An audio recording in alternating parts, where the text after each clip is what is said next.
जिल्ह्याच्या आरोग्य यंत्रणेने क्षयरोग मुक्तीसाठी उत्कृष्ट कामगिरी केली आहे। त्यामुळे राज्यात कोल्हापूर जिल्ह्यातील सर्वाधिक 359 ग्रामपंचायती क्षयरोग मुक्त झाल्या आहेत। यामध्ये 50 ग्रामपंचायतींना रौप्य तर 309 ग्रामपंचायतींना कांस्य प्रमाणपत्र मिळाले। येत्या काळात जिल्ह्यातील ग्रामपंचायती सुवर्ण प्रमाणपत्रासाठी पात्र होतील असा विश्वास जिल्हाधिकारी अमोल येडगे यांनी व्यक्त केला।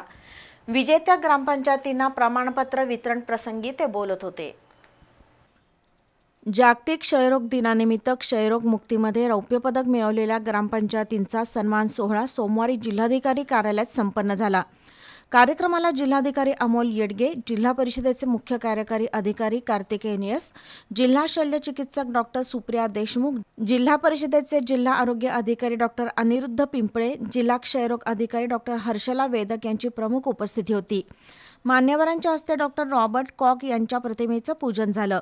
जिल्हाधिकारी अमोल येडगे यांनी निक्षय मशाल प्रज्वलित करून प्रथम क्रमांक पटकावलेल्या कागल तालुका युनिटचे डॉक्टर फारुक देसाई यांच्याकडे निक्षय मशाल सुपूर्द केली। यावेळी क्षयमुक्तीची शपथ उपस्थितांना देण्यात आली। क्षयरोग ही देशासमोरील मोठी समस्या आहे। तरुणांमध्ये क्षयरोग होण्याचं प्रमाण जास्त आहे।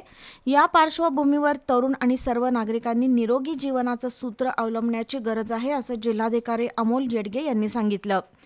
तर क्षयमुक्त कोल्हापूर करण्यासाठी पुढील वर्षी जास्तीत जास्त ग्रामपंचायती पात्र होण्यासाठीचं नियोजन सर्वांनी करावं, असं आवाहन कार्तिकेय एस यांनी केलं। यावेळी सहाय्यक संचालक डॉक्टर हेमलता पालेकर, जिल्हा हिवताप अधिकारी डॉक्टर विनोद मोरे, अतिरिक्त जिल्हा आरोग्य अधिकारी डॉक्टर उत्तम मदने, वैद्यकीय अधिकारी doctor Madhav Thakur, doctor Parvez Patel, doctor Nitin Kumbhar, Eknath Patil उपस्थित होते।